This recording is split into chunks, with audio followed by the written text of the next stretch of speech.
going on, Dragon Ball Super players? Welcome back to another deck profile. This time I'm going to be showing you our Super Saiyan 3 Apes deck list. This is an engine that's really near and dear to my heart because I played Mecha Apes during Mecha format at the San Jose Regional, and it allowed me to get 6 plates at Swiss and top 32 overall. So I really like this engine. And I really think the Son Goku Super Saiyan 3 leader is the way to go with the future of the deck.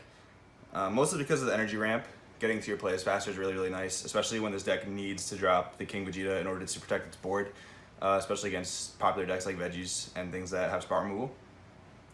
And I know people really like the Ginyu version of the deck, but with Shugesh taking a hit in the form of Cronoa, it kind of loses a lot of pace because you can't really get value off of Shugesh into King Vegeta, with Cronoa definitely going to be a 3 to 4 of in the side deck.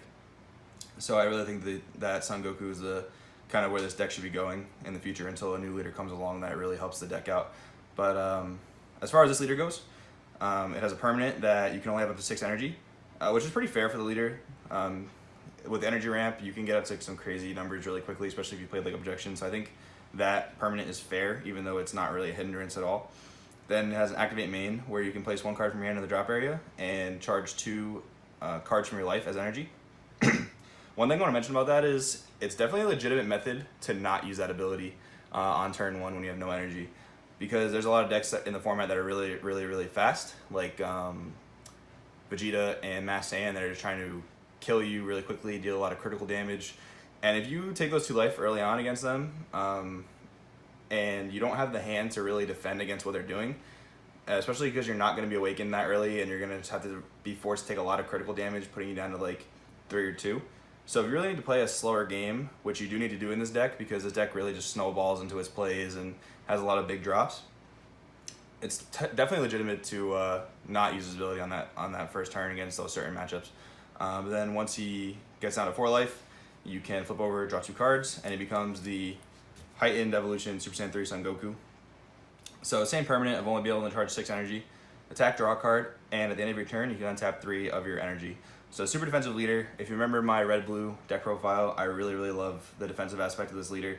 I really just like taking advantage of it because it's so strong, and I feel like, you know, a lot of the times people don't really play enough defensive cards in the deck, so I kind of like to capitalize on that. But without further ado, we'll get into the main deck.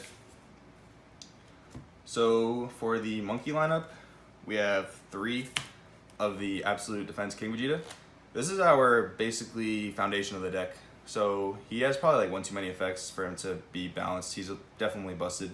So he evolves for a low cost of 3 on top of the little King Vegeta. He has double strike, so he's good at pressuring for game. He makes all yellow sands on the board game barrier. So that's typically all of your monkey blockers. And he reduces the cost of comboing for all your sands in your hand by 1. So this is really just like the staple of the deck. You really need to get to this guy in order to really make your deck run as efficiently and smoothly as possible. And then we're playing the 3 little evolved targets. We're playing the Lord of the Great Apes, King Vegeta. So you play him, typically turn 2, search any monkey you're missing for your plays the following turn, whether you're missing the big guy or one of the little guys for your march. And then you're going to want to evolve him, usually the next turn, so that when you do drop your monkeys with march, they're protected by barrier. Definitely depends on the matchup, what sequence you do that in, but I think it's a pretty generally safe sequence to do it where you drop the big King Vegeta first. So that's the numbers I like on these guys. I think 2 on each of them is a little too little. Then for the rest of the monkey package, playing 4 Great Ape Prince Vegeta. This is the best early monkey because that's critical, so you can swing early, not worry about giving your opponent cards, and just put giant pressure on. And then he has 20k body, and he's a blocker, so when you're defending your life, your opponent really has to combo high to get over this. And one thing to really remember, sometimes people forget, when you play or combo with this card, you can look at the top 3 cards of your deck and add a monkey to your hand and then discard a card. So like if you're going for game and really just need a lot of combo power, you can just combo with him, discard top 3, discard any dead extra card, and then just keep comboing from there to really ensure game. Then we're playing 4 of the Bardock Will of Iron. This is another good game ender because it has double strike, so it allows you to go for game. Once you have the King Vegeta established, you don't really have to worry about Shugesh and Kid Goku because of that barrier. This is my 8th lineup, and I didn't want to go with Tora because I feel like setting Tora up is not worth it, like really at all, because once you drop him, he's pretty much a vanilla until you are able to combo one onto another one, and it kills any rested battle card, but it doesn't interrupt battle like Explosive Spirit Son Goku does. So I didn't really feel like it was too worth it. I feel like this is the more standard ape lineup anyway, and I think it's really good. Then we're playing 3 Explosive Spirit Son Goku. This is kind of the closest thing that almost mono yellow has to pure spot removal in the game. This kills anything rested, and we play this in conjunction with Crusher Ball in order to deal with Victory Strike, because that is kind of a bad matchup for this deck. So you need to be able to clear that as efficiently as you can. So we're playing this guy for that reason. Then this is kind of the techie spice of the deck. We've got 4 hero combination Kunchi. So I feel like people are starting to catch on to this card because it saw some play at Origins. And the reason that I prefer this card over something like No Opening Son Goku to Awaken is because you only need to see one of these cards in order to Awaken. For No Openings to Awaken you, if your opponent's not swinging at you, which they're most likely going to stall you out so you can't get a lot of cards, you need to see 2 No Openings, and you are probably going to have to waste your Planet Vegeta searchers on those No Openings. So seeing one of this is really good because you just play it turn 1, you take a life, you don't have to have another Universe 11 on your field or anything that you want to rest on your opponent's board in order to use the ability to take a life. So you kind of let it sit there on your turn 1. Your opponent's turn 1, they're going to charge 1. They're most likely not going to be able to clear this Kunchi because a lot of people aren't really main decking things like Family of Justice on Goten right now. So it's going to most likely survive, and then on your turn 2, you'll be at 3 energy, awakened, and then being able to go about your plays. So I really like Kunchi for that reason. The really nice thing too is it only requires 1 yellow. So you're going to see in this deck we play a few non-yellow cards, and it's okay if you really charge a yellow and a non-yellow turn 1. Because a lot of your early drops don't require 2 yellows, like this guy, like your Little King Vegeta, and like your Planet Vegetas, and your Marches only require 1 yellow. So it's really nice about the deck. Then we have our yellow extra card package. We have 4 March of the Great Apes. This is really what puts the deck over the top. Like, you drop 2 4-drops from your hand that are just giant beaters with blocker and barrier if you have your big king established. And then on top of that, it draws 2. Like, sometimes it's even just worth it to cast this if you have no apes just to draw 2. Like, it's really that strong, and it really makes the deck run a lot more smoothly. Then we have 4 Planet Vegeta. Your searcher of the deck gets any 4-drop or lower sand you're missing, and it has an additional effect in this deck where a lot of other sand decks just use it to search. In this deck, you can untap all of your apes at the end of your turn and switch them back to active mode. So in this deck, you can swing out, especially if you're swinging with like 2 or 3 or 4 critical Vegetas. You can swing out and not really get punished for overextending or pushing too much because they're just going to restand at the end of your turn and be able to block on your opponent's turn. So this card's essential in the deck. Then we're playing 4 Flying Nimbus. It's the best negate in the format because of Veggies being such a wide hitting deck, and for things like Vegeta that want to get multiple attacks off in a turn, it's just the best negate in the format. I really like Roshi because it is basically a topo that comes into play after you negate with it, and then it becomes a 5k combo, but I just couldn't fit it in the deck. And Flying Nimbus is definitely the better negate. It just buys you a turn. On a turn that you realistically should lose, this card will allow you to survive. Then we're playing 3 Crusher Ball. This is our best answer to Victory Strike in the deck. We need to have answers to that because it's realistically our worst matchup, because they do have ways to deal with our barrier blockers with Cold Hearted Strike Frieza. So they can get around our blockers that way and then just swing in for Victory Strike. But if we have this card, when our leader untaps 3 energy, we have a way to stave that off and then ideally drop the Explosive Spear on the next turn in order to destroy the Victory Striker.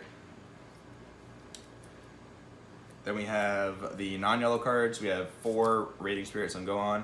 This is one of the best cards to play with this leader, just because he untaps 3 at the end of the turn. He makes this card super, super valuable because it's just a 10k combo that comes into play, so you don't lose a card on it. Super, super strong, allows you to put additional pressure on, and it becomes a free 10k combo when you have your King Vegeta established. I'm opting to play Powers combined Kabuto-Kai in this deck instead of Piccolo. I think the general consensus is that Piccolo is just strictly better because it guarantees draws a card, and I definitely agree with that in 99% of situations. But in this deck, I like this for a few reasons. One of which, it helps with your worst matchup, which is Victory Strike.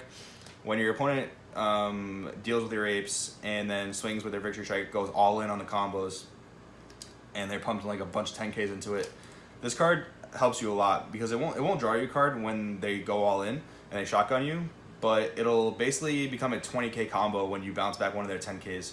So it's a lot more valuable in the sense that it just allows you to live. And then you still have your, which we'll see next, we have the unbreakable Saiyan Son Gokus, which is essentially 8 copies of a super combo, 4 copies of a typical super combo.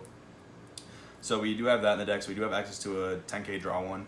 But with the Kibito Kai, the other nice thing is that when people play against monkeys, they realistically try and do one of two things when they attack over a monkey. They try and get up to 20k so that you have to waste at least 1 card to protect it, or they'll try and get up to 30k so you have to waste either 3 cards or a 10k and another card.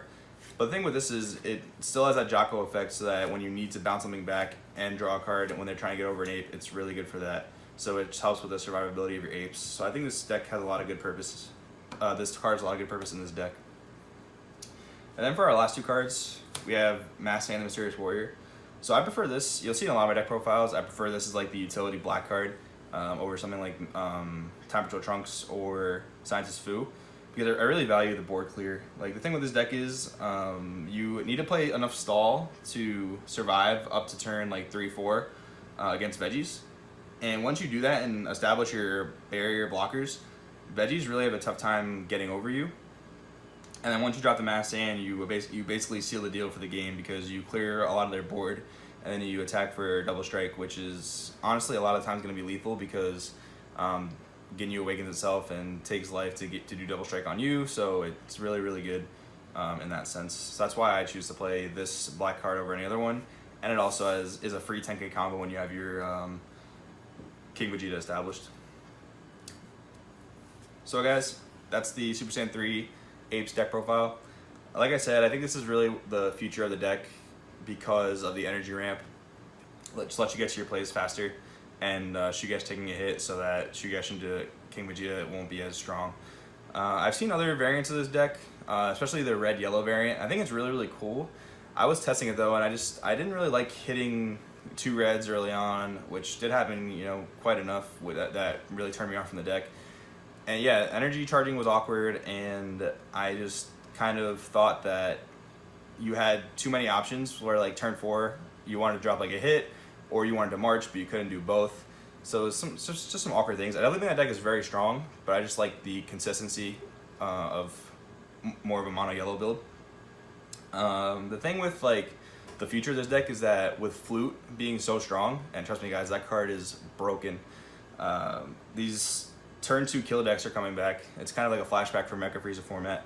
But this deck needs to find a way to stave off a lot of those attacks early on, so that it can survive to the late game, because it definitely needs to snowball up to turn like 3, 4, or even 5 in order to really get the engine going. But once you can get your barrier blockers established against these aggro decks, you really will be in a good position at that point. So maybe we'll have to find more space for things like Master Roshi and whatnot, so we can survive into the late game. But yeah, if you guys have any ideas on like what you would add in set 4, or what you think of my current deck choices, how you think this is shaped up for the current meta, I think it has a pretty good Victory Strike matchup, because I kind of main deck cards that would help me in that matchup, because I felt like it was a pretty poor matchup. And then I think against veggies, Nimbus is enough to get you to the turn you need to get to establish your barrier blockers. But if you have any comments, suggestions, ideas, I'd love to hear them down in the comments below. Please let me know what you think. This has been Joey, and we'll see you next time.